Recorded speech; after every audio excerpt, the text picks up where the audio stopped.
Ce que j'ai réalisé, c'est que si je me sortais pas maintenant de ça, j'allais juste crever. En fait, 24 mois, on a fait 10 millions. Es-tu en train de me dire que je peux vendre des trucs, faire de l'argent, juste vendre? C'est bien d'être obsessif, mais il faut que tu sois obsessif dans quelque chose qui est constructif. Mais je pense que ultimement, quand tu rentres sur un appel de vente, il n'y a rien d'autre que le client ou la personne qui est devant toi qui compte. En ce moment, surtout en ce moment, dans la saison où ce que je suis, c'est ma famille, m'entraîner, puis le travail. That's it. Je manque de ça. What's up les tops? Aujourd'hui, j'étais avec un top du top, Charles Gosselin, bro. What's up?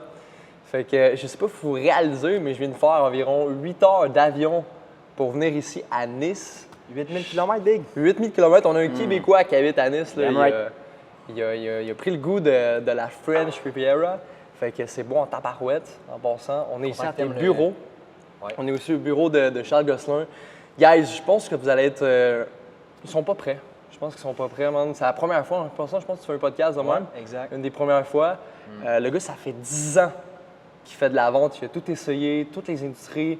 Il a coaché des centaines et des centaines de personnes, voire des milliers, closé pour des millions, facile. Fait du B2B, du B2C. Je veux dire, c'est complètement débile. Fait que moi, c'est un honneur pour moi, bro, de venir te rencontrer aujourd'hui. On est aujourd'hui partner aussi sur trois business. Exact. Trois, même. Tout dans la vente en plus. Fait qu'on aime ça. Fait qu'on va pouvoir jaser au maximum de ce qu'on fait, de ton parcours, bro, parce que je pense que c'est inspirant ta barouette d'où tu viens. T'as pas vraiment un parcours. Ben, en fait, t'as un parcours qui est très commun, mais je veux dire, comment tu t'es sorti de là, honnêtement, c'est insane. Fait que je pense que le monde va être hook pas mal. Puis aussi, ben, tu vas pouvoir nous parler de c'est quoi qu'on fait, puis c'est où qu'on s'en va, right? Donc, guys, on va commencer avec ça. Probablement ton background, dans le fond, d'où tu viens. C'est quoi qui mangeait en hiver, Charles Gosselin, dans le passé, avant d'être un top G comme aujourd'hui? All right. Ben écoute, je vais faire une histoire courte. Petite gorgée de café avant. 100%. De l'eau Café d'étalé, énormé. ça fait du bien. Damn right. Ici, l'eau est bonne, man. À C'est coule bonne des en montagnes tabarouette. direct. En fond, si on recule, mettons il y a 10 ans, 11 ans à peu près, j'allais au cégep dans le temps. Ben, j'ai essayé. J'ai été. Dans quel 3 coin? semaines. Lionel Groux, man. Lionel Groux. Rive-Nord de Montréal, ouais. Rive Nord, baby. Puis j'ai jamais été tant un gars d'école à la base. Pas que j'étais pas bon, mais juste être assis devant un prof pendant des heures et des heures. Puis je sais même pas si c'est tant le process de l'école en soi, c'est plus comme où est-ce que je m'en vais. Puis le fait de ne pas savoir où est-ce que tu t'en vas, c'est dur d'être motivé à tous les jours. Ce qui m'a amené à arriver 3 fois en retard en éducation physique au cégep. On faisait de la muscu en plus. C'est dans quel programme? Sciences humaines. Sciences humaines. Ouais, Classique exactement. moto. Yeah. Tu sais, quand tu n'es pas sûr, sciences humaines, fait du sens. Ça ouvre des portes, il paraît. Puis, bref, j'ai coulé éduc, fait que ma coteur, elle a chuté, fait que je me suis dit, bon, université, puis tout, ce sera pas fait pour moi. Puis, à ce moment-là, ma vision des choses, c'était, si je veux faire du cash, il faut que j'ai un diplôme. Puis, si j'ai pas de diplôme, je ferai pas de cash. Fait que ça a été un peu comme, fuck, je fais quoi? Fait que ça m'a emmené dans la vie de bar à ce moment-là. Puis, j'ai toujours été un gars vraiment obsessif, très, très, très obsessif. Mon obsession jumelée au bar a fait que je suis devenu très obsessif dans les bars, ce qui n'est pas nécessairement une direction idéal, mettons, où aller, si tu veux des grandes choses.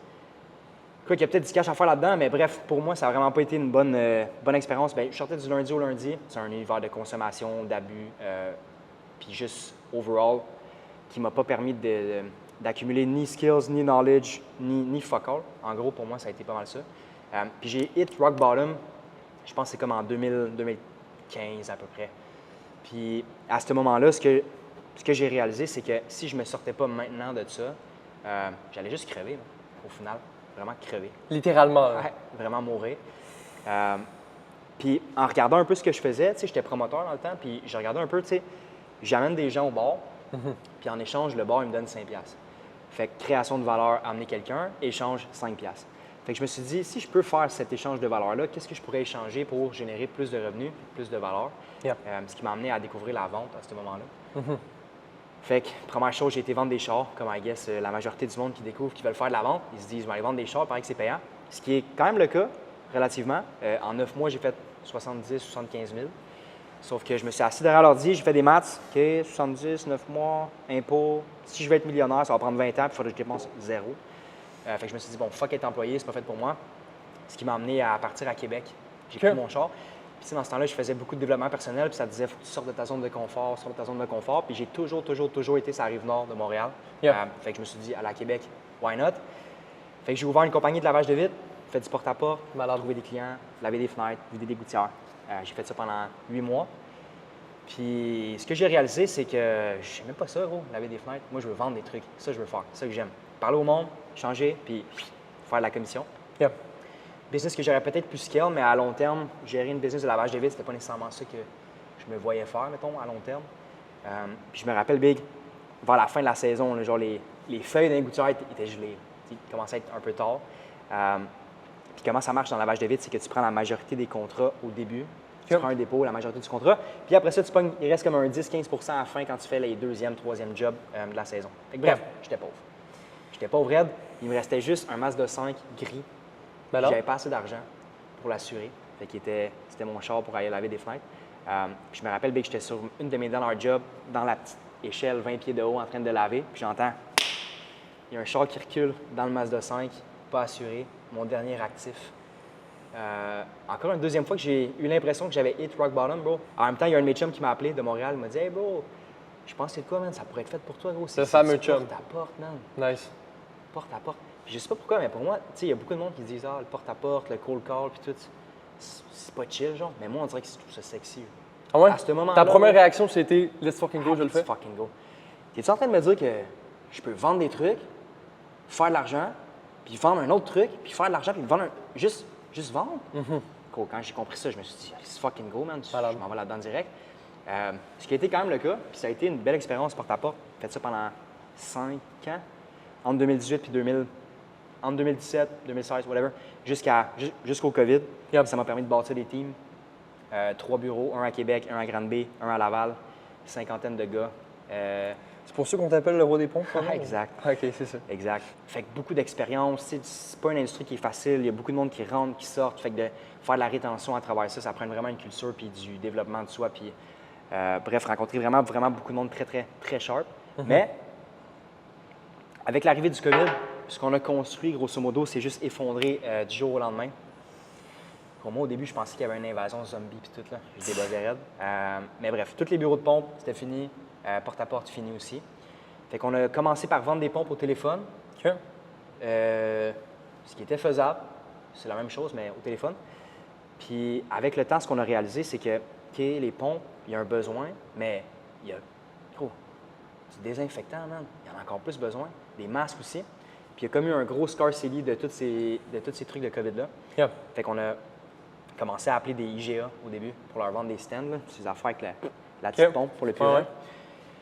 Puis après ça, ils nous demandaient est-ce que vous avez des masques. Là, il a fallu trouver des masques. Là, on a commencé à faire du outreach, les villes, les hôpitaux. Ça se peut-tu que tu l'aies fait avec Dano puis Gab? Ouais, on a échangé avec Dano et Gab. OK, j'ai entendu ça d'énormément. Dans ce temps-là, c'était vraiment comme des scarce resources, genre. Ouais. Le monde, il capotait. J'étais déjà allé rejoindre un gars dans un parking. Il me faisait tester son purel. Gros, c'était de la tequila. Genre, c'était cette affaire. C'est bon pour la santé, la tequila. Ah, exact. C'est ce qu'il m'a dit. Il m'a dit, gros, ça désinfecte à la fin de la journée. Ouais. Puis après 10 mois, on a fait, 24 mois, on a fait 10 millions OK. de ventes totales. Malade. C'était tellement des ressources scarce. Dis-toi que la ville de Laval a swipé, avant même de voir le produit, carte de crédit pour 60 000 pour des tests rapides vers la fin du COVID. Fait que bref, ça a été vraiment une belle vague. Puis le COVID est parti aussi vite qu'il est arrivé. Fait qu'il y a un autre fournisseur qui nous a racheté. Puis finalement, ça a été comme la fin de Sanisource à ce moment-là. C'est qui Sanisource qui vous racheter? Ouais. Non, le Neobex, c'était le fournisseur qui a OK. racheté Sanisource, qui était notre compagnie à nous. OK. Ce qui m'a ramené un peu dans l'industrie du chauffage climatisation. J'ai remonté des équipes, Ouais. beaucoup de téléphones sur la route puis tout ça.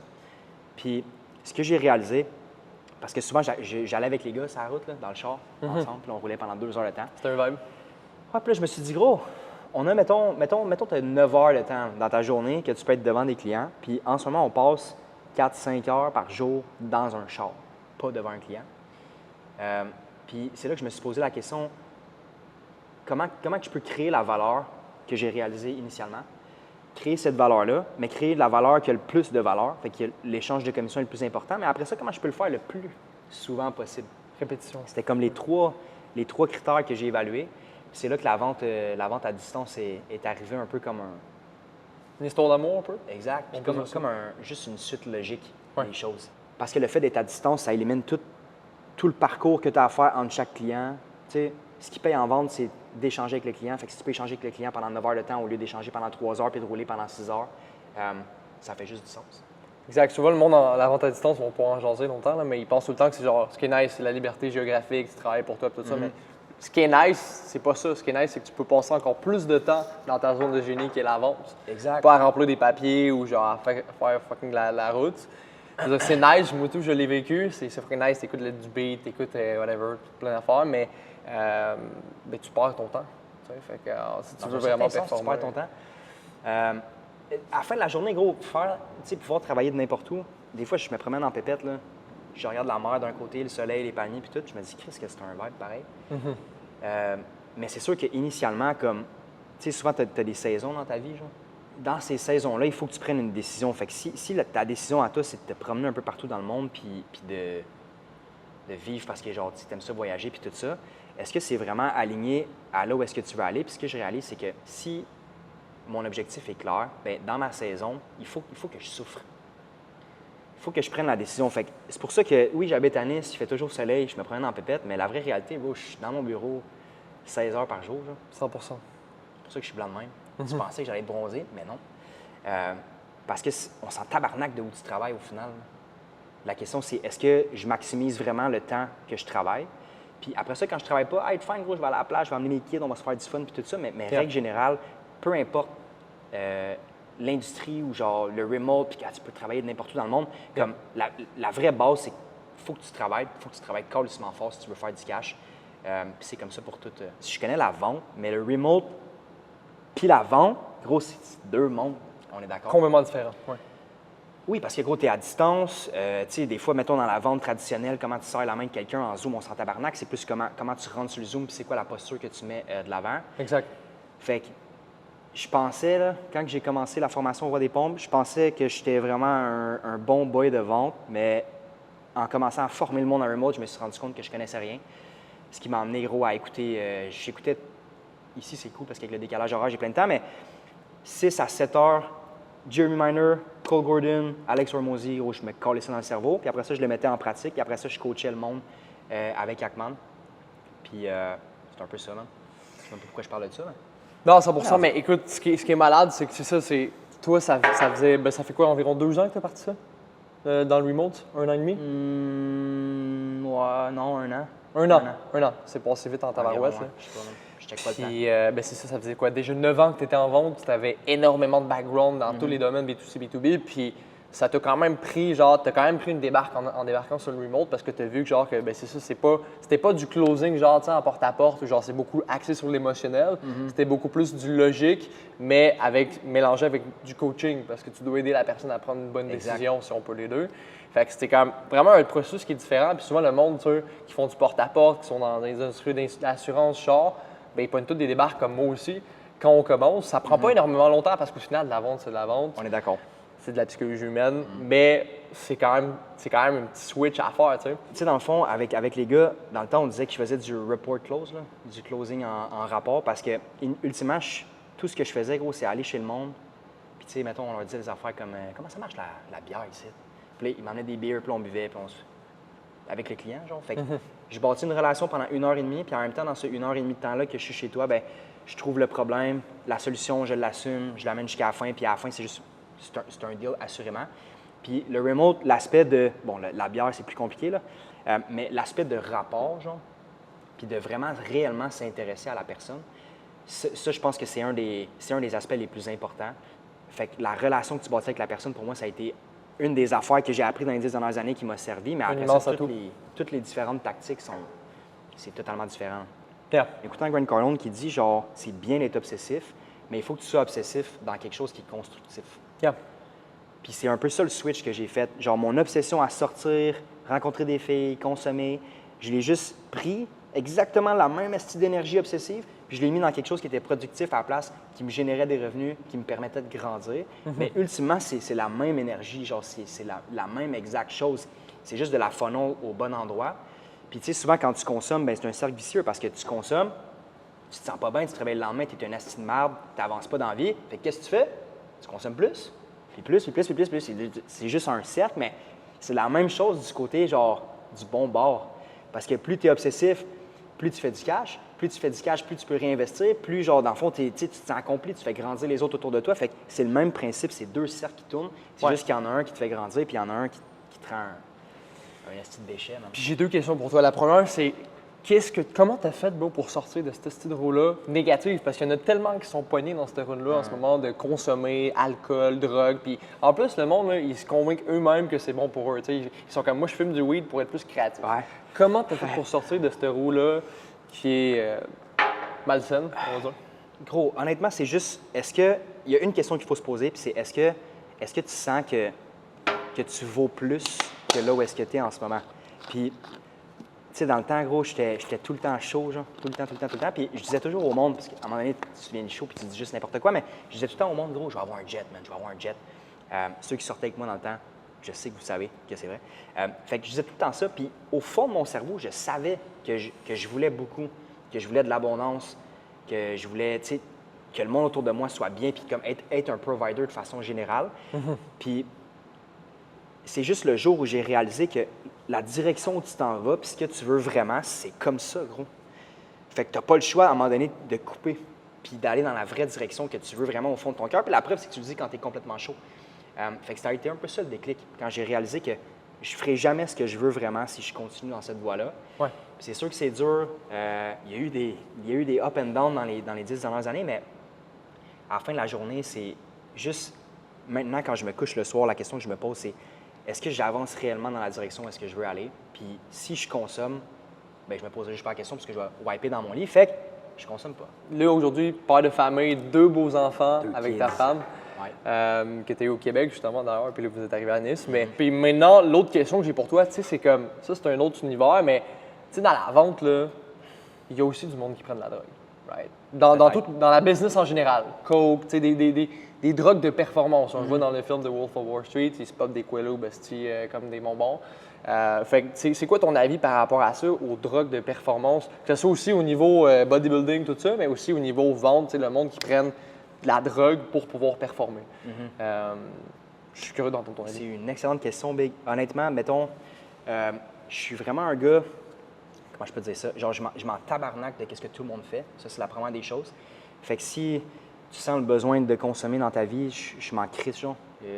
J'ai plein d'autres trucs à être focus que le monde qui consomme ou non. Fait que ça, déjà en partant. Mais initialement, moi, si je consomme, mettons, de la coke, gros, je deviens tout fucké. Là. Fait que je sais même pas comment tu peux consommer puis être performant puis genre avoir des résultats. Pour moi, c'est comme, je comprends pas comment ça peut être possible. Ce que je sais aussi, c'est que le compound effect de ça, OK, ça va peut-être marcher pendant peut-être une couple de mois, mais ultimement, genre, tu vas être maigre, tu seras pas chill, tu vas mal t'alimenter, tu vas mal dormir. Fait que je pense que ultimement, comme c'est un dead end, c'est ça que je pense. Puis après, pour, mettons, le weed, parce que tu m'en as parlé, on le sait que vous fumez du weed. Genre, ça se voit dans tes yeux. Tu te réveilles le matin à 8h30, 9, tu vas pas au gym. Tu sais, fait que c'est toujours une question de l'abus, de l'obsession, justement. C'est que si c'est fait de façon continue, répéter, ce qui est bien pour toi, ce qui est bon pour toi, dans le fond, que c'est fait comme ça, avec constance, genre, ça te fait grandir, mais consommer, à la base, c'est pas chill. Fait que si tu consommes avec constance, tu peux pas avoir, ça peut pas bien finir, genre. Fait que si ta performance professionnelle est liée à la consommation, tant mieux pour toi, mais j'ai pas l'impression que, mettons, sur le long terme, là, de façon longue, genre, ça peut juste pas continuer de même. Puis, mettons, on check Jordan Belfort, je pense que on le voit juste de par ce qui est arrivé à la fin. 100%. Puis aujourd'hui, il en parle ouvertement que c'était une des plus grandes erreurs de ce qu'il a fait. Il y en a avoir du fun, par contre, mais... Ouais. Mais dans le sens que, tu sais, aujourd'hui, je veux dire, comme tu dis, ça réduit, bro, ton espérance de vie. Il y a encore des séquelles, tu le vois, il est tout le temps de même, genre, il y a tout le temps des tics bizarres. Tu sais, fait que, je veux dire, je pense pas que c'est the way to go, vraiment pas, pour ceux qui consomment énormément. Puis, comme tu dis, on le voit, maintenant, on le voit, ceux qui consomment, là, genre, ça paraît. Fait que... nicotine, caféine, puis you're all set. Déjà là, c'est déjà assez. Exact. Puis, j'ai pas la quote exacte, mais je sais qu'il y a un grec, là, je sais pas si c'est Socrate ou... je la retrouverai, mais qui dit dans le fond que c'est shame de mourir sans voir comme c'est quoi ton réel plein potentiel, non seulement comme professionnel, mais aussi au niveau de ton physique puis tout ça. J'ai pas l'impression que la consommation de drogue de performance comme de la coke, du speed, des exercices d'affaires de même de vidange, c'est vraiment quelque chose comme ça. Puis ultimement, c'est ça l'objectif, c'est de voir comme c'est quoi ton réel plein potentiel, puis est-ce que tu es capable d'aller jusque-là. Puis il y a Ed Mylett qui dit que lui, il pense qu'à la fin de sa vie, quand il meurt, dans le fond, Dieu, la personne qu'il rencontre, c'est la version genre de lui-même qui a accompli tout ce qu'il pouvait possiblement accomplir. Puis son objectif, c'est quand il rencontre Dieu, la meilleure version de lui-même, lui dit genre « good fucking job, man ». Bon, maintenant, je veux dire, t'es sorti de là. On peut dire, man, que t'es sur une esti de belle voie. T'as quel âge? 28, je pense? 29. Ouais, bientôt 30 déjà. Des enfants, beau bonhomme, esti, à Nice. Tu vis la belle vie, bro. Puis là, aujourd'hui, ben, c'est ça. On bâtit une très belle business. Une des business qui est l'agence de vente, justement. Peux-tu nous parler un petit peu de ça? Comment ça se passe avec l'agence?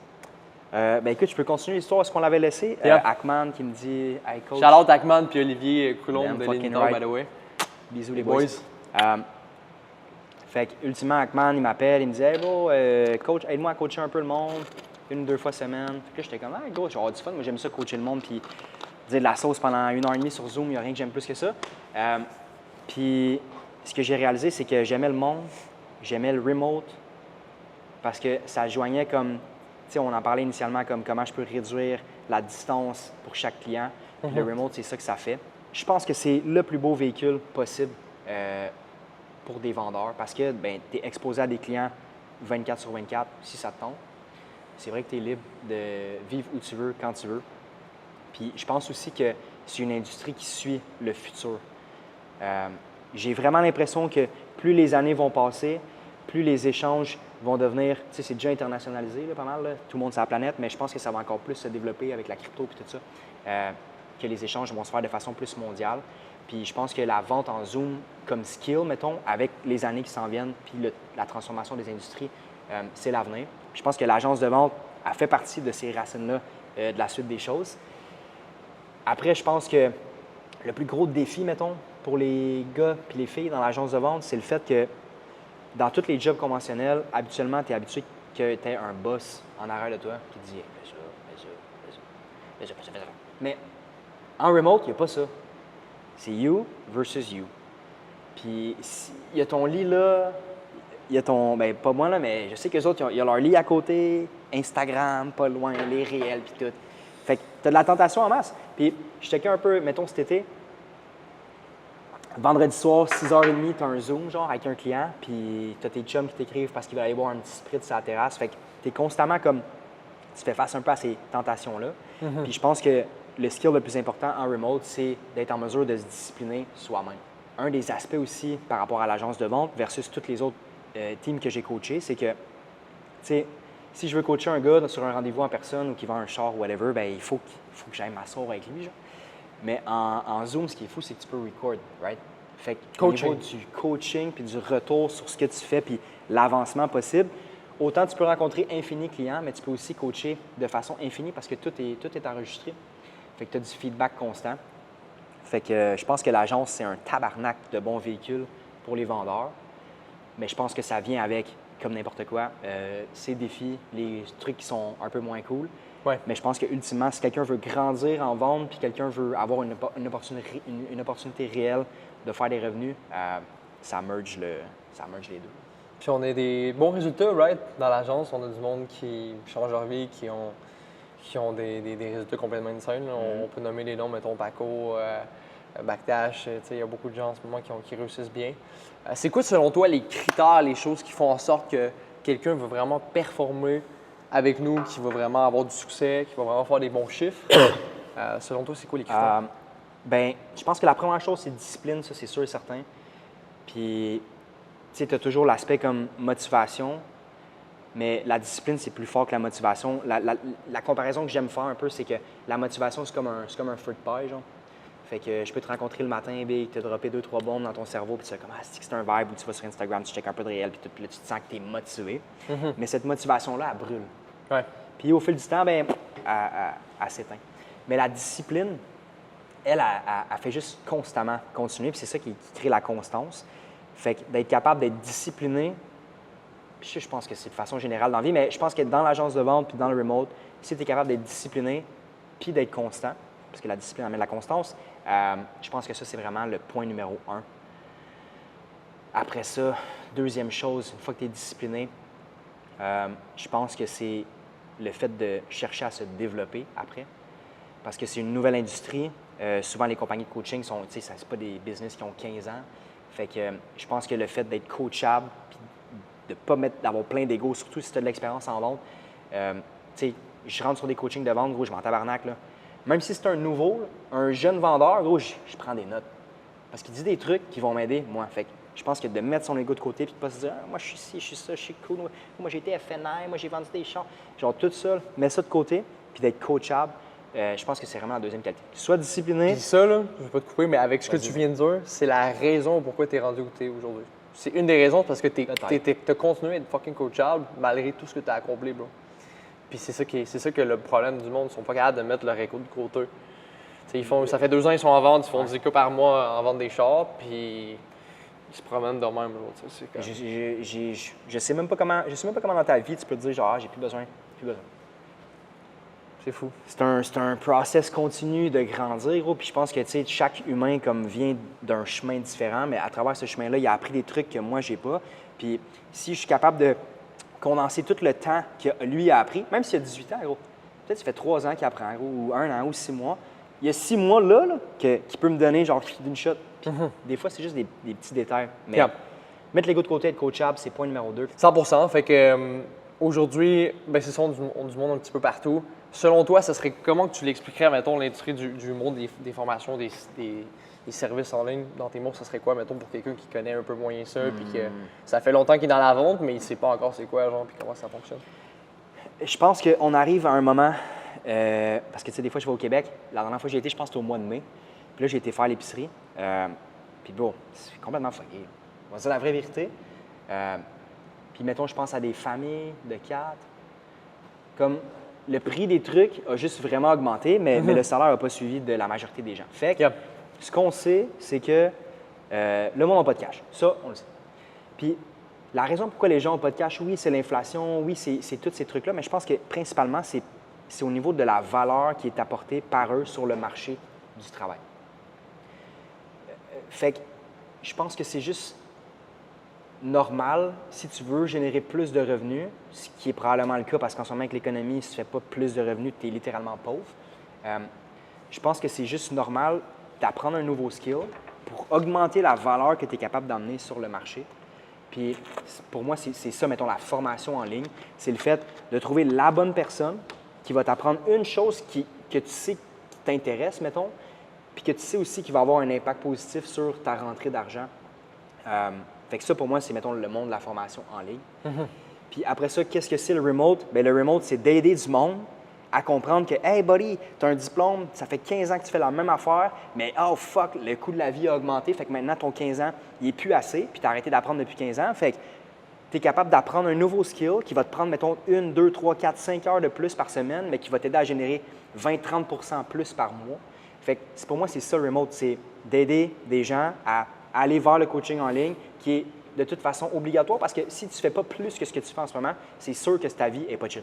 Après, remote, gros, tu peux vendre du fitness, tu peux vendre, tu sais, il y a un paquet d'autres industries que le wealth puis d'aider les gens à faire plus d'argent, mettons. Ouais. Mais je pense qu'ultimement, c'est toujours ça. C'est le fait d'amener une transformation chez les gens puis de les aider à grandir, que ce soit au niveau spirituel, au niveau fitness ou au niveau financier. Mais c'est d'aider les gens à prendre cette décision-là. Puis sûrement que ça pourrait se faire en vrai, bro, mais I guess que le remote, c'est remote. Puis c'est intéressant ce que tu dis parce que, tu sais, je veux dire, au final, on travaille avec toute entreprise qui vend des services à plus de 3 000, 5 000 $. Ouais, fait que c'est large en tabarouette. Puis oui, le monde, ils n'ont pas d'argent, mais la réalité, c'est qu'il y en a qui ont en tabarouette. L'écart de richesse, c'est juste encore plus créé. Puis nous, dans le fond, on a appris que c'est encore plus intéressant de vendre aux riches. Fait que c'est sûr que, tu sais, je veux dire, il y a beaucoup de... On travaille beaucoup avec B2B, veux pas. Fait que B2B, c'est business to business. Puis ça fait en sorte qu'il y a des opportunités de fou. Genre, je veux dire, des contrats à 100K, 50K pour des agences marketing. Je veux dire, 100%. Ça existe. Puis ça fait en sorte qu'il y a des petits kids de 18 ans, de 28 ans, whatever, qui font des chiffres complètement cap, bro. Tu sais, je veux dire, tu sais, 10 000, 20 000, 30 000 par mois, il y en a qui font ça, man, dans notre industrie. Puis on est qui, man? Genre, pour vrai, honnêtement, je pensais à ça hier avec mon chum Eloane, parce qu'on était dans un Uber. Puis on parlait à un gars, genre, t'arrives dans Uber, c'est un Uber fucking sharp. Le gars, bro, bien habillé, lunettes, rasé, il s'exprime bien. Top sharp, le gars. J'étais saisi. Le gars, c'est un Uber. Puis je dis, OK, man, comment ça se passe, tout ça, la vie, tout ça. Puis il me dit, moi, écoute, moi, je travaille 6 jours semaine. J'ai 2 kids à la maison, comme toi. 2 kids à la maison, 6 jours semaine, 10 heures par jour. Je suis comme, OK, parfait, tu dois genre faire de l'argent. Tu sais, je veux dire, en plus, c'était Uber Premium. J'ai payé 60$ pour la ride de 15 minutes. Il dit, non, man, je fais 3 000 € par mois, 2 à 3 000 € par mois. Que tu travailles 6 jours semaine, 10 jours par jour. The fuck? 3 000 €, nous, prends 6 appels par jour. Puis t'as des gars qui font du 15 000 par mois. Tu comprends un peu la nuance? Fait que je trouve ça complètement débile. Puis ça, c'est la preuve. En plus, j'ai même parlé, j'ai dit, bro, prends mon contact, prends mon IG, t'es trop cher. On peut pas travailler ensemble parce qu'on n'a pas beaucoup d'offres en France, mais j'ai du monde à te référer en France. Parce que bro, je trouvais que ça faisait pas de sens, le gars, à quel point il était cher. Il s'exprimait bien, puis il était dans un Uber, genre. Mais c'est toujours la question de c'est quoi la valeur possible à emmener sur le marché. Puis chauffer des Uber, tu sais, il y a beaucoup de monde qui sont capables de le faire. Il y a beaucoup de monde qui le font aussi. Good news, au moins, tu as toujours un lift. Mais ça reste que la valeur que tu amènes sur le marché n'est pas incroyable. Puis le skill du remote, d'être capable de rencontrer, comme tu dis, des business owners en Zoom, même vendre des pompes, techniquement, c'est du remote si tu le fais en Zoom. Le fait de vendre des formations, ce skill-là, il y a moins de gens qui sont capables de le faire que du monde qui sont capables de chauffer des Uber. Fait obligatoirement, ton revenu, il est plus aussi. Mais je suis d'accord avec toi, man. La majorité du monde travaille vraiment, vraiment fort. Mais des fois, c'est le véhicule dans lequel ils travaillent vraiment, vraiment fort qui n'est pas à la hauteur peut-être du revenu qu'ils veulent faire. Après, il y a du monde qui font 2 000, 3 000, 4 000, 5 000 par mois puis sont bien contents, ce qui est très chill pour eux. Mais je pense que l'industrie du remote, vu que c'est nouveau, bien, ça ouvre les portes à du monde qui n'ont pas nécessairement d'autres skills, de développer un skill qui peut être vraiment, vraiment, vraiment, vraiment bien rémunéré, surtout si tu es dans la bonne équipe, puis surtout si tu vends la bonne chose aussi. 100%. Puis comme tu dis, ça part des croyances au départ. Fait que je veux dire, le gars, là, quand j'y en parlais, il disait « Ouais, mais moi, je suis pas vraiment fait pour ça, puis ci, puis ça. Fait que c'est tout le temps des croyances limitantes. Puis, tu sais, surtout au Québec, le monde sont nés pour un fucking petit pain. Fait qu'ils pensent pas qu'ils sont capables d'atteindre leur plein potentiel. Fait que ça part des croyances, puis c'est pour ça qu'on fait ces vidéos-là, parce qu'on veut les aider, ces gens-là. Mais tu sais, pour dire que une fois que tu as les croyances, puis que tu sais que c'est possible, bien là, tu as 2 chemins. Soit que tu peux aller faire du Uber, puis prendre une job comme tout le monde, puis aller à l'école. Puis soit que tu peux décider de prendre un chemin qui n'est pas traditionnel, puis qui est peut-être nouveau, qui est le remote, mettons. Okay? Mettons qu'on mette ça en deux. Là. Les deux, là, ça n'a pas beaucoup d'entre eux. Okay? Tu n'as pas besoin d'avoir un diplôme, un bac pour aller en Uber. Même chose pour nous. C'est ça l'affaire. C'est juste que c'est 2 chemins différents, puis il y en a un qui est moins commun, puis l'autre qui est beaucoup plus commun. Puis quand tu décides d'aller prendre action, bien, aujourd'hui, bien, il y a des outils comme nous, on a mis en place, qui est l'Académie. Qu'est-ce que tu aurais à dire pour le monde qui sont prêts à commencer puis qui ne savent pas si ça vaut la peine de prendre justement une académie complète, formation, accompagnement? Qu'est-ce que tu en penses de ça? Je vais juste faire une parenthèse, parce que tu me traces les 2 chemins puis tout, puis là, tu as chauffé un Uber, puis la vente, puis je suis tombé sur un gars, gros, j'ai pas son nom live, mais il vend dans le fond, c'est un vendeur de jet privé. Puis c'est ça qui est fucké, c'est qu'une fois que tu apprends comment vendre à la base, tu peux vendre n'importe quoi. N'importe quand. Check.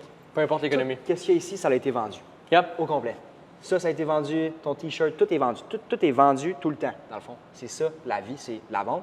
Puis si tu es capable de créer cet échange-là avec les gens, déjà en partant comme, genre, en tout cas, fait que pour moi, mettons le choix entre est-ce que j'apprends à chauffer un Uber ou est-ce que j'apprends à vendre, genre, c'est un no-brainer. Puis après, tu as toujours, peu importe le skill que tu décides d'apprendre, il y a toujours une métrique à prendre en considération, puis c'est le temps. Parce que, tu sais, souvent, on pense au cash, on pense aux maisons, on pense à tout, mais la vraie, réelle chose qui a le plus de valeur dans la vie, gros, c'est le temps. Peu importe ce qu'on fait, bro, les minutes sont passées, puis c'est non remboursable. Puis je traite chaque minute comme elle est réellement, qui est non remboursable. Puis depuis que j'ai eu des enfants, là, je le vois encore plus, mais mon gars, il est rentré à l'école la semaine passée, puis je le regardais devant l'école, puis gros, je me rappelais, c'était un petit crise de fœtus. Puis il y a juste 3 ans. Mais le 3 ans a passé à un claquement de doigts. Puis ce que je sais, c'est que entre aujourd'hui et quand je vais avoir 80 ans, ça va être le même feeling. Claquement de doigts. Puis chaque minute entre est non remboursable en plus. Fait que comment je peux maximiser mon temps puis le traiter avec la réelle valeur que ça a, qui est comme plus de valeur qu'absolument tout ce qu'on possède et tout ce qu'on a. Fait que quand vient le temps d'apprendre quelque chose, la question qu'il faut se poser, c'est est-ce que ça va aller plus vite si je me colle avec des gens qui l'ont déjà fait ou ça va aller plus vite si je le fais par moi-même? Souvent, ça va plus vite si tu colles à du monde qui l'ont déjà fait. Mettons, je vais apprendre à jouer au golf, puis j'ai deux choix. Soit j'apprends à jouer au golf tout seul, ou mettons, il y a Tiger Woods à côté qui me dit « Hey buddy, can make you learn golf? » C'est sûr que si je passe du temps avec Tiger Woods 12 heures par jour, mettons, je vais vraiment être bon. Probablement plus vite que si je le fais par moi-même. Puis je le vois un peu comme ça. Si tu veux apprendre la vente, tu peux l'apprendre par toi-même, 100 Tu peux sûrement écrire à du monde, travailler en remote, te former par toi-même, aller sur YouTube, écouter des vidéos. Sauf que le temps qui est nécessaire pour apprendre par toi-même, est-ce qu'il vaut vraiment la peine versus de ce que là quelqu'un qui le fait déjà puis d'apprendre 100 fois plus vite puis d'accélérer le process? Personnellement, sachant que la chose la plus importante que j'ai, c'est mon temps, je pense que la réponse, c'est non. Magnifique, magnifique. Puis c'est surtout, tu sais, même chose pour revenir aussi au début, Uber versus la vente. Je veux dire, tu sais, souvent le monde, il pense tout le temps court terme. Ils veulent un retour sur investissement sur leur temps là. Fait que ça veut dire que je vais faire ma ride de Uber, je me fais 20$. Sauf que quand tu commences à la vente puis tu es nouveau, bro, là, ça va te prendre 6 mois, 1 an avant que tu puisses faire tes premiers revenus puis en vivre pour vrai. Bro, honnêtement, mettons que je pense, parce que des fois, je pense à moi au dealer. Puis là, je me disais, si j'étais dans un dealer aujourd'hui, ça serait complètement cave. Puis la vraie réalité, bro, c'est que comme n'importe quoi, tu tombes sur un pilote automatique. Fait que tu te dis que tu travailles en vente, mais tu es sur un pilote automatique. Souvent, le coaching qui est donné pas mal dans tous les types de business, c'est du coaching de base ou de merde, legit, ou des fois même pas de coaching. Fait que tu as l'impression que tu avances, mais la vraie réalité, c'est que quand tu commences en vente, la majorité du monde, c'est la chance. J'avais une couple de bons mois, mais je sais déjà, là, gros, c'était juste une question de circonstances. Je faisais rien de différent du mois d'avant, rien de différent du mois d'après. Ça a juste bien été, puis that's it. Puis je pense que la vente, il y a beaucoup de monde qui la voit comme ça. Mais la vraie réalité, c'est que si tu apprends les skills, puis que tu es capable de prédire qu'est-ce qui va arriver, jumelé au fait que dans la vente, il n'y en a pas de plafond, c'est ça qui crée la beauté de la vente, ultimement. 100%. 100%. Fait que, en tout cas, là, c'est débile parce qu'aujourd'hui, on a mis ça sur un plateau d'argent. Le monde, je veux dire, on n'avait pas cette opportunité-là, toi puis moi, qu'on a commencé. Aujourd'hui, le monde, ils rentrent, ils ont la formation théorique au complet. Comment commencer, du coaching, du roleplay, c'est ça qui va payer. C'est de faire des répétitions puis de s'entraîner. Puis après de ça, on a mis en place quelque chose qui n'a jamais été mis en place aux États-Unis, en France, partout ailleurs. Pourquoi? Parce qu'on a commencé avec ça, le outbound, right? Puis nous, on ne le voit pas forcément comme quelque chose de final, on le voit vraiment comme un training. Fait qu'on a mis en place le BC, qu'on appelle le bootcamp. Fait que c'est vraiment un training, c'est une formation pratique qu'on a mis en place pour, oui, bâtir des skills, mais surtout se bâtir une carapace. Right? Carapace que le trois quarts du monde aujourd'hui n'ont pas, man. Le monde sont weak. Ils se font envoyer chier. Ils vont pleurer chez eux après. Fait que le but, c'est vraiment que, oui, tu puisses avoir des skills, tu comprends la psychologie humaine, la vente, mais que tu puisses aussi te bâtir une carapace. Puis quand tu vas arriver sur du inbound, fait que tu reçois des leads, you're gonna be good, right? Exact. Fait que parle-nous un petit peu de ça, bro. Comment on est venu au VC, puis c'est quoi qu'on fait avec ça?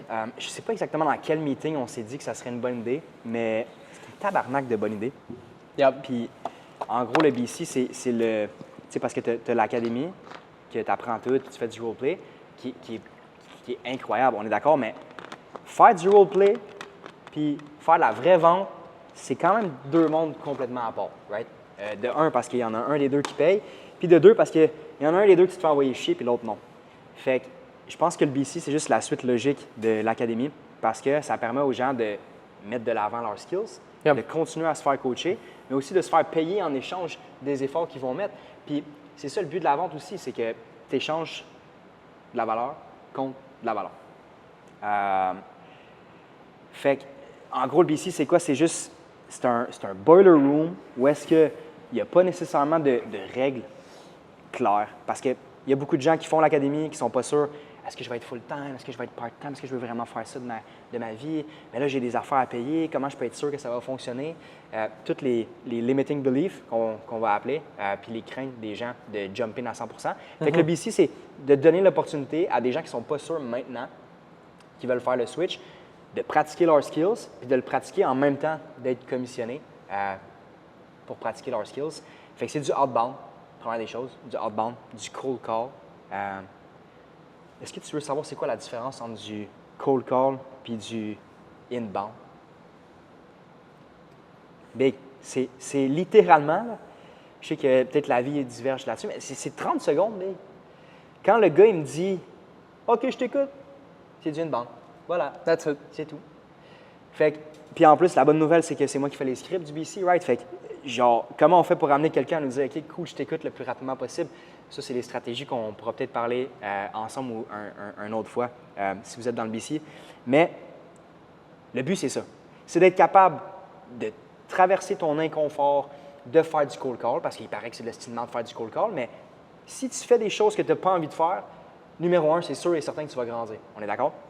Fait que déjà, ça, c'est la première affaire, d'être capable de faire du cold call. Puis après ça, c'est comment je fais pour piquer l'intérêt de quelqu'un. Puis si tu es capable de faire ces deux choses-là avec constance, constamment, bien non seulement tu vas faire de l'argent avec le BC, mais tu vas aussi développer exactement ce que ça prend pour être une crise de machine, peu importe l'industrie de vente dans laquelle tu vas être. Yeah. Puis j'ai des gars qui font du inbound, qui répondent à des leads in. Puis quand il y a un lead, il dit « Ah non, écoute, j'ai checké ça, là, ça ne m'intéresse plus. » Ils ne savent pas quoi faire, gros. Ils ne sont pas habitués. Ils sont habitués de vivre dans la facilité. Sûr, parce qu'il y en a un là, qui est sorti du BC, qui est placé dans une offre immobilier, mais c'est un tank, il s'en tabarnak. Le monde l'a oublié, le monde ne s'en rappelle plus, le monde ne sont pas intéressés. Il est habitué de faire du outbound, le gars. Il est habitué de parler à du monde pas intéressé. Fait qu'il sait comment les handle, comment les ramener, puis comment les convertir vers des deals. C'est tellement contre-intuitif aussi la vente. Hein. C'est comme si l'humain n'est pas habitué à confronter quelqu'un d'autre qui a peur de prendre une décision. Puis en général, ben, les gens s'arrêtent là. Right? Puis c'est pour ça que c'est bon l'outbound, c'est parce que tu apprends à genre créer de l'intérêt, créer de la curiosité. Exact. Puis on n'est pas habitué à faire ça dans le day-to-day. Fait que c'est pour ça que cold call, porte-à-porte, toutes ces choses-là, man, tu deviens une nouvelle personne. Tu sais. Même moi, je m'en souviens avec Alex, quand on a commencé, genre, c'était en même pas 6 mois, on a vraiment changé. Fait que c'est ça qu'on va amener, version accélérée avec tout ce qu'on sait dans le bootcamp. Puis ben, après, ben, la bonne nouvelle, c'est que quand on voit que les gens sont bons, on voit les talents, bien là, à ce moment-là, on peut on garantit, dans le fond, une mise en relation. C'est quand même insane. On garantit une mise en relation avec les plus grosses business au Québec de business en ligne. Donc, non, honnêtement, je veux dire, on a tout, man. On a tout pour réussir ensemble avec les équipes qu'on est en train de bâtir. Puis, c'est ça. Toi, c'est quoi ta vision, man, par rapport à ça, justement, pour les prochains mois, pour les prochaines années? Le BC? De façon générale? L'Académie, BC, l'agence. Ben écoute, je pense que vu qu'on est vraiment focus, je pense que la première des choses, c'est que si tu mets de l'énergie sur un truc, c'est sûr et certain que ça devient meilleur. Fait que je pense que les trois sphères, autant l'Académie, le BC que l'agence de vente, c'est sûr et certain que ça va continuer à se développer. Après ça, je pense que le monde de la vente en ligne, en général, va continuer de se développer aussi parce que c'est juste plus facile. Puis quand on regarde, mettons, de façon générale dans l'histoire du monde, si c'est plus facile, plus rapide, les gens vont converger vers ça. Puis on le voit déjà, la majorité du monde, justement au bureau ici, tout le monde est à distance. Les business meetings se font à distance, il y a beaucoup de Zoom. C'est juste plus facile, plus rapide. Fait que je pense que de façon générale, comme tout le marché autour, jumelé au fait que nous, on continue à mettre de l'énergie, c'est sûr et certain que ça va continuer à avancer. Après, je pense aussi qu'avec le monde qui avance, bien, les trucs changent. Fait que je pense que l'Académie va changer, mais qu'elle va continuer à s'adapter avec le marché. Fait que c'est de la rente le plus interactif possible. Yeah. Puis mon souhait ultime, c'est juste que ça reste un pilier pour les gens qui ne sont pas sûrs comment vendre ou est-ce qu'ils veulent vendre ou comment utiliser les bonnes stratégies pour faire du remote. Que ça soit vraiment un pilier pour ce monde-là puis qu'on donne vraiment le maximum de valeur à travers l'Académie.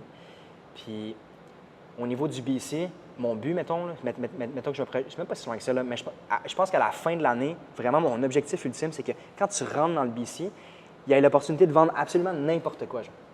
Tu rentres là, gros, tu veux vendre, là, on a télécom, on a du financement aussi, mais genre qu'il y ait un astidio d'amalgame de trucs que le monde ils peuvent vendre, puis qu'il y ait vraiment du support dans chacune de ces industries-là, puis qu'ils soient capables de toucher un peu à tout pour vraiment goûter à la vente, puis voir un peu vers où ils veulent aller. Puis toujours donner, encore une fois, le même support, le même coaching, truc qu'on n'a pas. Parce que je t'ai dit, j'avais fait un DEP en vente. Gros, si tu veux apprendre à vendre, faire un DEP en vente, c'est la paye connerie. Là. Genre je pense que tu apprends gros des affaires de caisse, des affaires de comptabilité. Gros, tu sais que pour moi, l'Académie, c'est ça, c'est vraiment de donner tous les outils nécessaires aux gens pour qu'ils se développent en vente. Après ça, le BC, c'est soit qu'ils soient capables de mettre en application ces skills-là avec le plus d'opportunités possible.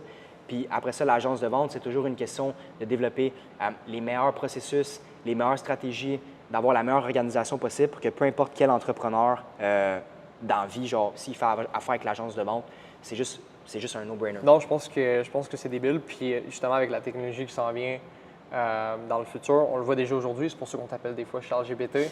Parce que, bro, le gars, c'est genre un people guy. On va en revenir tantôt. Là, genre, t'es extrêmement bon avec les gens. T'as du coaching juste incroyable. Je veux dire, t'as le coach à la main. Tu veux aider tout le monde. Souvent, bro, genre, on se demande comment tu fais pour avoir autant d'heures dans ta journée parce que tu parles à tout le monde. Tout le monde est comme, OK, je viens d'avoir un coaching avec Charles, c'est débile. Puis, t'es un people guy, t'es excellent. Mais t'es aussi excellent en tech. Puis ça, c'est rare qu'on voit genre quelqu'un un tech puis people guy. T'as fait quoi, bro? T'as codé un GPT? Qu'est-ce qui s'est En fait, passé? c'est un nouveau truc. Juste mettre les pendules à l'heure, je suis pas un tech guy. Là. Ça, c'est... Puis souvent, la joke que je fais, c'est que j'ai de la misère à utiliser un Excel, which is true. Mais je sais pas pourquoi, mais gros, ChatGPT, moi, je dis toujours c'est mon meilleur chum. Dans le fond, c'est un boy parce que un des plus gros problèmes du monde, c'est que, gros, ils dorment trop, man. Genre, ils répondent pas. Mais ChatGPT, lui, il dort pas. Tu comprends? Il est toujours en train de grind. Puis pour moi, c'est un exemple. J'ai goût de outwork ChatGPT. Fait que maintenant qu'on a mis ChatGPT clair de c'est quoi ma vision, je trouve que c'est un outil vraiment next level, juste le AI en général. Puis, un truc qu'ils ont fait récemment, c'est que tu peux créer ton propre GPT. Fait que tu as ChatGPT normal, mais tu peux aussi avoir ton propre GPT. Puis, ton propre GPT, dans le fond, mais il peut suivre des commandes claires à chaque fois qu'on y parle. Fait que, grosso modo, si tu lui donnes les bonnes commandes, il peut devenir toi, entre guillemets. Puis, dans le fond, j'avais 3 questions qui me revenaient vraiment, vraiment souvent dans l'agence. La première, c'est des screenshots de messages textes de clients qui ont une objection. Ça, c'est la première chose que je me faisais constamment demander. Gros, je répondais à 2 à 3 messages par jour d'objections du monde qui me disait c'est quoi que je réponds à ce client. Deuxième affaire que je coachais constamment, c'est les appels de closing. Fait que le monde m'envoie des vidéos d'appels de closing qui me dit Charles, qu'est-ce que tu penses de ça? Yep. Ce qui est quand même time consuming. Puis des appels de setting. Fait qu'ils bookent le rendez-vous. Fait que mon objectif, ça a été que j'ai ChatGPT, j'ai mon propre GPT, je peux rendre ChatGPT si je dis la bonne affaire exactement comme moi. Fait que j'ai fait de l'information pour être capable de répondre à toutes les objections. J'ai fait de l'information pour être capable d'écouter un call de setting, de le review puis de donner un feedback exactement comme si c'était moi qui le donnais. Puis j'ai fait la même chose pour les calls de closing. Puis avec les outils comme tu sais, mettons Fathom, tu peux avoir les transcripts puis tout ça. Fait que le monde, ils peuvent copy-paste dans le ChatGPT. C'est débile. Puis avoir du feedback comme ça. Lui, il dort pas, mais moi je dors. Ouais, ça te prend un peu de repos des fois, là, quand même. Faut pas le choix. Fait que, non, je m'en souviens, tu avais droppé ça dans le groupe Slack, bro. Tout le monde était complètement saisi. Donc, merci en éthique parce que c'est un tabarouette d'outils. Maintenant, ils peuvent juste genre, poser une question, puis direct, ils ont la réponse. Puis c'est la même réponse que toi en général parce que c'est tous les documents de coaching qu'on a mis en place. On les a juste upload là-dedans. C'était quoi? C'était genre 50 de documents? Des pages au complet, genre, même plus. Ben, ça m'a pris environ 30 heures. Puis justement, toi, c'est quoi que tu penses? Tu sais, parce qu'il y a du monde, ils se disent ah ouais, mais bro, c'est la vente, ça va passer dans le futur. L'IA va nous remplacer. Qu'est-ce que tu dirais à ce monde-là? Tu sais, initialement, je me disais, ah non, Big, les humains irremplaçables, ils peuvent. Mais en même temps, après avoir programmé ChatGPT, je me rends compte, puis tu sais, c'est une industrie qui va vraiment vite, je me rends compte que, bro, il y a quand même des chances. Il y a quand même des chances que le AI devienne bon en vente. Bien, il est déjà bon en vente, mais qu'il devienne vraiment bon en vente. Mais je pense que comme n'importe quoi, c'est est-ce que, sachant que le AI va prendre une place plus importante qu'elle prend maintenant, est-ce qu'en ce moment, tu utilises le AI, puis est-ce que tu le comprends, puis est-ce que, comme, tu sais, il y a une vague là, qui s'en vient. Fait qu'il y a 2 types de personnes. Tu as ceux qui cherchent à se mettre sur la vague pour la surfer, puis tu as ceux qui sont en dessous qui étaient juste pas prêts, qui reçoivent la vague d'en face. Fait que je suis conscient qu'il y a un risque au niveau de la vente que ça remplace les humains. Dans un certain sens, je ne sais pas à quel point, c'est dur à dire pour l'avenir, mais il y a quand même un risque. Fait que c'est pour ça que je m'intéresse à ChatGPT, c'est pour ça que je l'utilise, puis c'est pour ça que je suis quand même de proche, c'est quoi les développements, parce que je veux être sûr que je t'en surfe sur la vague, puis pas genre, oh shit, je suis juste inutile maintenant. Exact. Puis, tu vois, moi, j'écoutais dernièrement parce que moi aussi, je me renseigne énormément par ça. Ça me passionne à quel point la technologie avance vite. C'est genre fucking exponentiel, genre, ça n'a pas de sens. Puis, genre, j'écoute énormément de contenu par rapport à ça. Puis, j'ai vu un concept, c'est une espèce de paradoxe. C'est comme plus que la technologie va augmenter, plus que l'humain va, genre, oui, l'utiliser, mais genre, il va encore plus vouloir reach l'humain. Ils vont encore plus avoir un craving de genre parler à un autre humain. Tu sais, aujourd'hui, on le sait, là, quand on a un support puis que tu parles à un bot, tu es comme OK, décollé, je veux parler à l'humain. C'est tout le temps de même. Puis c'est pour ça aussi sur Instagram, les gens m'écrivent, ils sont comme What the fuck, tu prends le temps de répondre. Oui, je veux pas faire comme trois quarts des gens qui mettent un chatbot puis que ça répond tout seul. Le monde, ils veulent ressentir que genre ils parlent à quelqu'un d'autre. Puis c'est la même chose pour la vente. Tu sais, c'est comme oui, c'est cool, l'AI, il va être, on va dire, il va bien répondre, puis il va avoir les bonnes intonations, mais tu le sais que tu parles à un AI, tu sais, au final, tu vas le savoir. Fait que le plan, c'est que genre, tu sais, moi, j'ai vu tellement de fois, genre, des vendeurs aujourd'hui qui chillent avec les clients parce qu'ils ont créé une relation, genre, puis ils ont tellement connecté 100%. avec la personne que, genre, c'est rendu des chums, genre. Tu comprends? Fait que, tu sais, l'AI, c'est beau, mais je pense que ça veut juste être un outil pour nous aider en tant que vendeurs à pouvoir review nos appels, à pouvoir apprendre à utiliser les bons processus, apprendre encore plus vite. Puis, tu sais, j'ai vu aussi plein de petits outils aussi là, pendant l'appel, juste pour pouvoir summarize ou, tu sais, des affaires comme ça. Ça prend des notes et tout. C'est malade, mais je pense pas même que ça va nous remplacer. Ah, baby. Par ce concept-là, tu sais. Parce que, check bien, je te donne un exemple, OK? Oli, parce que Oli Coulombe, tu le sais, là, éternel pessimiste, OK? Mais il trouve toujours comme la réponse à dire. Fait que là, on parlait un peu de AI puis de justement, surtout les conversations par écrit. Puis là, il m'a dit, OK, mais moi, bro, pour être sûr que je ne vais jamais parler avec un AI, je vais lui poser une question du genre, c'est quoi la 9e décimale de pi? OK? Puis là, un AI, genre, il va te répondre parce qu'il la connaît, mais l'humain normal ne la connaît pas. Mais quand je programme mes chatbots, dans le fond, je mets ces boundaries-là. Fait que si tu lui demandes, c'est quoi la 9e décimale de pi, il va te dire, pourquoi tu me demandes ça, what the fuck?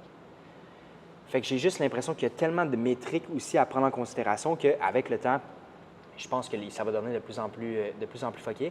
Après, tu as un point que la relation humaine puis genre l'émotion en arrière, c'est quelque chose qui est deep. Puis c'est sûr et certain qu'entre humains, c'est quand même toujours plus le fun de parler à un humain puis échanger avec un humain qu'avec un AI. Le risque, c'est est-ce qu'on va savoir si c'est un AI ou non? C'est plus ça. Yeah. Il va falloir inventer, il va falloir quelqu'un qui écoute, là, qui invente une espèce de check. Puis on va avoir un check genre verify. Un blocker. We're talking to a human. Ouais. Fait que ben, ça s'en vient, man. Ça s'en vient. Il va y avoir des robots aussi, tout ça. Mais je veux dire, on n'est pas rendu là. Il y a encore des places où il n'y a pas d'eau sur Terre. On est d'accord? Bro, il y a encore du chemin à faire. Puis je suis convaincu, bon, encore une fois, que le monde va toujours vouloir parler à un humain, puis avoir des relations, man, puis connecter. Toi, je veux dire, toi, t'es le CEO, bro, du People Guy. C'est pour ça qu'on t'appelle The People Guy, parce que t'es juste bon à connecter avec les gens. Ça vient d'où, ça, man, ton leadership, puis genre ton charisme, on va dire? Toi, tu me dis que ça venait pas des bars, mais ça vient d'où, mettons? Je sais pas, man. Il y a une valeur qui est fucking importante pour moi, puis c'est l'intérêt réel. Ce que ça veut dire, l'intérêt réel, ça veut dire que quand quelqu'un me parle, je suis réellement intéressé à ce qu'elle me dit. Puis ça, c'est une valeur que j'amène avec moi sur mes deals, que j'amène avec moi sur mes coachings aussi, puis que j'amène avec moi juste dans ma vie en général. Puis je pense que quand tu es réellement intéressé puis que tu cherches réellement à comprendre les autres avant de toi te faire comprendre, ça crée ça, ce charisme-là. Je pense aussi que le fait d'avoir le sens de la répartie, fait que c'est quoi le sens de la répartie? C'est que si tu es réellement intéressé, tu écoutes vraiment. Si tu écoutes vraiment, tu es capable de faire des liens avec ce que la personne a dit. Tu sais, des trucs du genre, je sais que Martin Matt, des fois, il va sur le stage, puis là, il fait une joke au début. Puis il link la joke à la fin, genre, puis là, tout le monde est comme « Ah, c'est qui est bon, Martin Matt? » Mais c'est ça, c'est d'être capable de comme round up les trucs, puis de reprendre des choses que les gens disent, puis de les ramener aussi. Fait que d'être réellement intéressé, ça va te permettre d'avoir la bonne information puis de bien comprendre ce que la personne te dit. Puis après ça te permet de l'utiliser dans tes échanges avec eux pour qu'ils se sentent bien parce que tu round up genre la conversation. Ben c'est ça, c'est vraiment être intéressé. Tu sais, je le sais, je t'ai déjà vu sur des appels de vente. C'est impossible de pas genre linker avec toi. Genre même du monde ultra froid, ultra sec, il y en a. Du monde un peu plus rouge. Ben tu es quand même capable de connecter avec eux. Fait que je trouve ça quand même débile. Comment tu es capable de faire ça? C'est parce que mettons, tous les humains, presque, là, c'est pas tout le monde, mais il y a beaucoup de monde qui cherche à connecter avec les gens. Puis la majorité du temps, en vente, les gens ils sont linkés avec leur commission, puis avec leur portefeuille, puis avec le end result de faire un deal. Fait que le link, ça marche pas, genre. Mais moi, je veux linker avec l'humain, je m'en tabarnak du reste. Puis que tu sois vraiment fermé comme personne, vu que la majorité des humains veulent linker avec les autres, puis qu'ils veulent échanger, puis ils veulent se faire comprendre, si tu crées ce lien-là, puis que tu veux vraiment le créer, c'est dur pour le monde, même s'ils sont fermés, de ne pas s'ouvrir. Après, il y a toujours des stratégies de détachement envers la personne aussi, à certains stades de la vente. Mais je pense qu'ultimement, quand tu rentres sur un appel de vente, il n'y a rien d'autre que le client ou la personne qui est devant toi qui compte. On s'en tabarnak de tout le reste. Si t'es pogné avec ta blonde, on s'en crisse. T'as eu un bug avec Zoom, on s'en crisse. T'as un follow-up à faire après, t'as pas d'argent dans ton compte, whatever. On s'en crisse de tout. Genre, tout s'efface à part le client devant toi, puis t'es juste réellement intéressé à le connaître, puis à voir si t'es en mesure de l'aider. Pour moi, ça, c'est ce qui fait la grosse différence. C'est ça qui est nice, c'est que, tu sais, au début du podcast, on parlait genre, tu sais, le monde, ils ont de la misère à s'entraîner, ils trouvent ça dur, mais nous, la réalité, c'est qu'on a de la misère à pas s'entraîner. C'est ça la nuance. Puis la même chose pour la vente, c'est qu'on est tombé amoureux avec le process, c'est que, genre, ce que tu viens de parler, c'est l'espèce de flow state, la méditation que tu as. Genre, on est accro à ça, puis genre, on trouve ça complètement débile, puis la dopamine qu'on a qu'on close un deal est très élevée. Moi, je le dis tout le temps sur mes vidéos, c'est un fucking scam, genre, de vouloir du matériel. C'est nice parce que c'est une espèce de trophée, puis c'est comme, OK, je matérialise à quel point j'ai grind puis ce que j'ai fait, mais c'est pas ça qui va te rendre heureux. Ouais. En ce moment, surtout en ce moment, dans la saison, ce que je suis, là, c'est ma famille, m'entraîner, puis le travail. That's it. Je m'en crisse de tout. J'achète rien. Rien. Je fais rien. Tout ce que je fais, c'est passer du temps avec mes enfants, les aimer à l'infini, avec ma femme aussi, m'entraîner comme un esti de gros crise de porc, après ça aller au bureau, travailler le plus longtemps puis le plus fort que je peux. Je m'en crisse de tout le reste. Fait que je pense pas à une Lambo, puis là, si, je m'en crisse. Saison, focus, laser focus dans ces 3 trucs-là, c'est ce qui est le plus important pour moi. Puis ultimement, tu sais, oui, j'en ai chauffé des beaux chars puis tout, mais je me sens mieux en ce moment que je me sentais à ce moment-là, même si c'est vrai, c'était un vibe, le petit vent puis tout. Mais je m'en tabarnak. 100%. Le plus important, c'est le process. Il n'y en a pas de top. Tu sais, c'est ça qu'on explique tout le temps. Il n'y en a pas genre, OK, je suis au top, on se voit au top. Non, il n'y en a pas de top. C'est infinite game. Absolument. Fait que je pense que, bro, tu vas juste tout le temps continuer à être là pour ta famille, être là pour le gym, puis être là pour le work. Parce que c'est ça qui nous rend heureux, bro. Exact. Puis le reste, ben, ça va venir avec parce qu'à un moment donné, tu t'accomplis tellement que tu te fais reach, OK, je veux get une limo, OK, parce que là, j'ai pas le choix, mais on s'en fout, man. On s'en fout Exact. tellement. Puis de toute façon, dans les dernières années, tu sais, au début, mettons, quand j'ai commencé la vente, je fais du cash. Oui, des gros chars en location, puis ci, puis ça. Mais après ça, il y a eu aussi, tu sais, dès que j'ai du cash, je l'investis au complet. Je m'en tabarnak, là. C'est pour ça qu'on dit, on a acheté des logements, investi en crypto, tu sais, un paquet de trucs juste parce que je m'en tabarnak d'une Lambo. Moi, ce que je veux, c'est faire grossir le capital. De toute façon, ce que je veux, c'est passer du temps avec mes kids, m'entraîner puis travailler à la base. Mais après ça, ce que je fais avec mon capital, je fais juste l'envoyer, je ferme mes yeux, je croise mes doigts puis je continue à grind puis à balancer le cash. Là. 100%. En ce moment, surtout en ce moment, dans la saison, ce que je suis, là, c'est ma famille, m'entraîner puis le travail. That's it. Je m'en crisse de tout. Fait que, guys, j'espère que vous avez aimé un maximum. Je vais mettre sur mon Instagram juste ici. Let's fucking go, bro. Content d'avoir fait ça avec toi. All right? Ciao, guys. Prenez soin de vous. À très bientôt. Bisous.